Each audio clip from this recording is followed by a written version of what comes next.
BNI. Good morning. This is Sanjeev Sharma representing Chris Monari Infratech. We are into a real estate PropTech, and here I am as a president for Dev Himalaya. So, as a TED talk, I will start with the lesson. So, what lesson we have got from BNI है. तो जैसा real estate होता है तो हम लोग हमेशा ना 3-4 लेवल्स बनाते हैं अपने यहाँ सिस्टम को ऑपरेट करने के लिए बिजनेस को.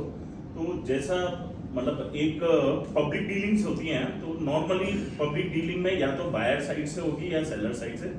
तो हम लोग हमेशा एक बायर के लिए एक सेल्स की एक मतलब डिपार्टमेंट बना देते हैं, और एक जगह जहाँ पर हमारे कहीं भी सेलर आते थे उनके लिए हमने एक वेंडर क्रिएशन और बाकी का हमने सिस्टम बना रखा था.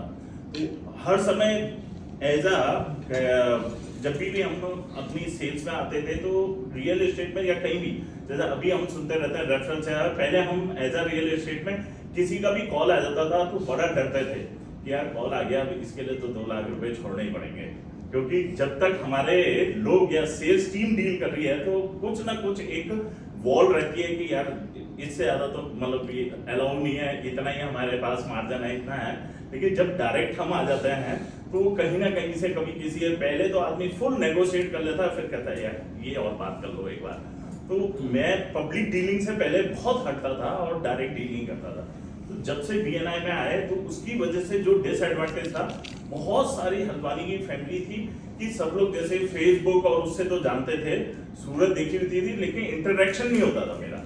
तो आज की तारीख में मैं मतलब I am become a more popular among all business families. तो अब बहुत सारी जगह शादी और उसके भी इनविटेशन अचानक बहुत बढ़ गए. So this is one of those things कि जो मैं कहूँगा कि लेसन मिला है. और BNI में इसमें मतलब मैंने जो हेल्प करी तो मेरे को जो सबसे अच्छा लगा जब लोग मेरे पास आए और हमने इनको मेंबर्स बनाया, तो आई ऑलवेज ट्राई कि यार BNI इनको किस तरीके से हेल्प कर सकती है. तो जैसा अरविंद जी ने सिखाया तो फिर वो अब रट सा गया है, अब आदमी से मिलते ही होता है कि how I can help you. तो कुछ ना कुछ बोलेगा ही, और वो बोलता है फिर हम उसके ऊपर स्टार्ट कर देते हैं हाउ वी कैन हेल्प. तो उसको हेल्प करते करते they are lot many people, मतलब कितनों के बिजनेसेस हैं जिनके में कुछ ना कुछ टर्न अराउंड हुआ. और देखा मैंने, और हम लोगों ने ये देखा कि हर बिजनेसमैन कहीं ना कहीं जगह जाके ना अकेला होता है बहुत ज्यादा, और खासकर कुछ न्यू जनरेशन होती है वो बहुत ज्यादा मतलब फादर और सन के अंदर ना बहुत बड़े डिफरेंसेस होंगे. अगर फादर बहुत एग्रेसिव होगा तो बिल्कुल सन बिल्कुल दबदू टाइप का होगा, वो कहेगा नहीं नहीं बिल्कुल बहुत चीजें सिक्योर हो. और अगर फादर बहुत ज्यादा सिक्योर टाइप फील करता होगा तो बिल्कुल सन होगा एग्रेसिव, आज ये रिस्क ले लेते हैं, ये काम कर लेते हैं. अब इन दोनों के बीच में मिटिगेट करना बड़ा इंपॉर्टेंट होता है. तो अब बहुत सारी जगह ऐसा हो गया है कि हमारी एडवाइस जो होती है वो ना दोनों लोगों के लिए होती है, क्योंकि कहीं ना कहीं हम फादर लोगों की एज के पास होते हैं तो उनके फ्रेंड्स होते हैं और बच्चों को हम फ्रेंड्स बना लेते हैं. तो एक बीच का हम रास्ता निकाल लेते हैं.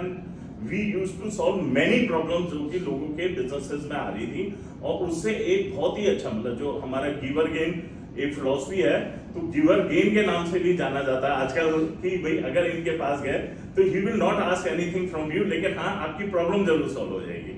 तो दिस मतलब थिंग हैज कम हल्द्वानी के अंदर आई थी. फिर इसके अंदर अगर मैं कहूँगा फियर जो था, तो फियर में एक बहुत बड़ी प्रॉब्लम क्रिएट हुई थी मेरे को. वो ये था कि हमारा एक ऐसा चैप्टर है जिसमें जो यंगेस्ट मेंबर है दैट इज 19 ईयर ओनली, और मैक्सिमम एज जो है वो 60 अबव, मतलब 3x का डिफरेंस है. अब बहुत डिफरेंट एज ग्रुप के लोग आते हैं. कभी हम टेक्नोलॉजी की बात करते हैं तो वो सीनियर्स लोग नीचे करने लग जाते हैं, कभी हम कुछ और बात करते हैं तो वो जितने हमारे यंगर मासेस होता है वो नहीं. तो उन सबके बीच में कोऑर्डिनेट करना has really become a very great challenge. जैसे हमने एक सोशल करा तो सोशल में लोगों ने कह दिया जितने यंगर मास हैं भाई हम हल्द्वानी में नहीं करेंगे. उन्होंने कहा क्यों, हमारे फादर का दोस्त है यार, तुम कहोगे कि गिलास उनके सामने लेके खड़े. तो इतने चले. फिर मैंने बल्कि दीपक बख्शी जी से पूछा, मैं तुम लोग कैसे करते हो यार, ये लोग तो आने के लिए तैयार नहीं है. वो कह रहे हैं हल्द्वानी से बाहर कहीं करोगे तो हम वहां पे जाते आएंगे. तो ये एक बड़ा बिगेस्ट वो मेरे लिए डिफिकल्टी टास्क हो गया था कि किस तरीके से डिफरेंट एज ग्रुप के लोगों को एक साथ एक प्लेटफॉर्म में आप कैसे लेके आ सकते हैं. तो उसके भी हमने बहुत सारे ऑल्टरनेट निकाले थे. फिर इसमें हमने क्या कहते हैं कुछ अच्छी गिफ्ट प्रैक्टिस करी। तो जैसे सर ने बताया, तो मैं ये देखता था जो हमारा इससे पहले सेक्रेटरी ट्रेजरर था, जैसी मीटिंग खत्म होती थी वो बेचारा कभी भी वो केवल देखता रहता था, यार ये खा के जैसी जा रहा है, तो वो सोचता था उसका हाथ कैसे पकड़ ले कि यार मीटिंग प्लीज तो दे जा मीटिंग। और बहुत बार होता था वो आया, सर वो गया, मैंने कह रहा वो उसने देख लिया था जब तक तुम आते हो तब गया।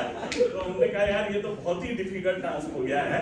तो फिर हमने कहा यार कि कुछ ऐसा करते हैं, एक तो अटेंडेंस सॉल्व होती है, तो हमने पहली बार उसमें करा, हमने कहा वी विल टेक ओनली 2 क्या कहता है mode of payment, either you will pay for 3 month और 6 मंथ। और हमने पहले ही मंथ में, मतलब जैसे नया टेन्योर चालू हुआ था, तो पहले ही मंथ में हमने करीब 30-35 लोगों के हमने 6 मंथ और 3 मंथ के पैसे लेके।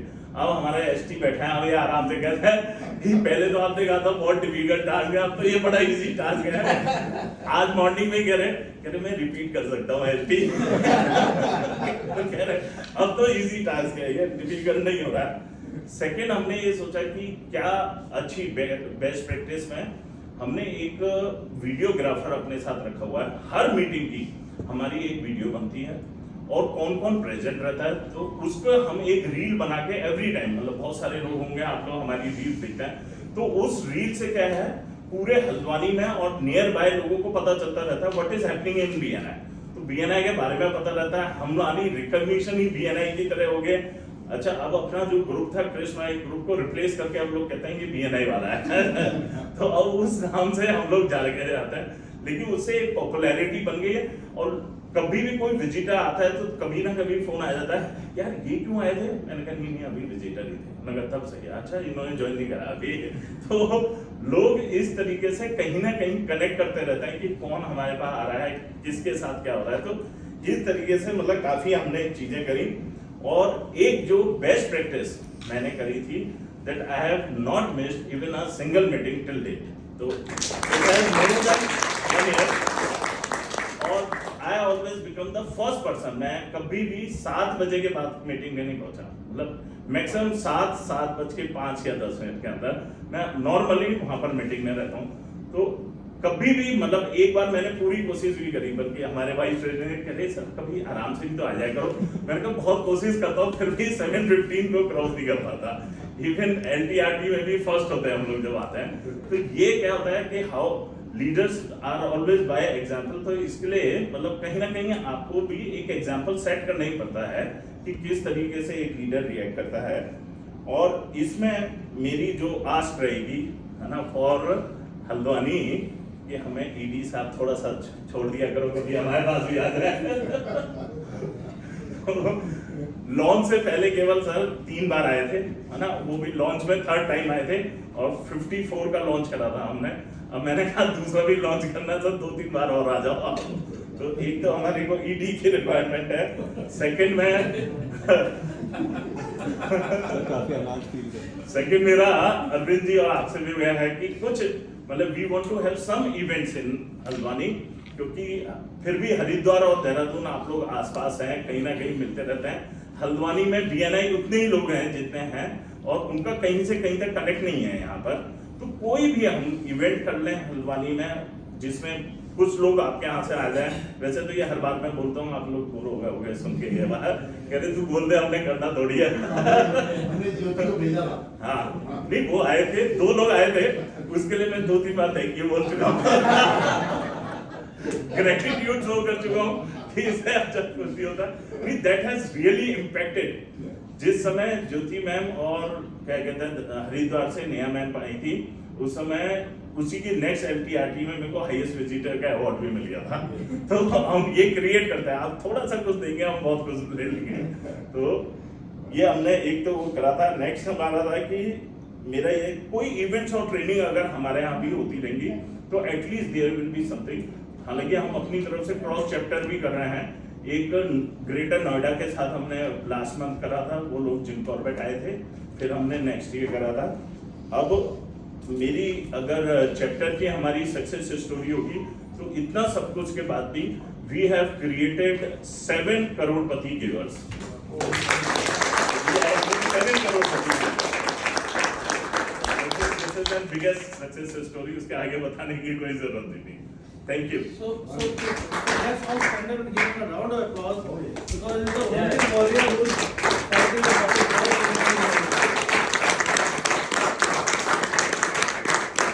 चलो पहले हमारे कुछ कर दो, तो next Members Day will be in Hazwan. Thank you sir.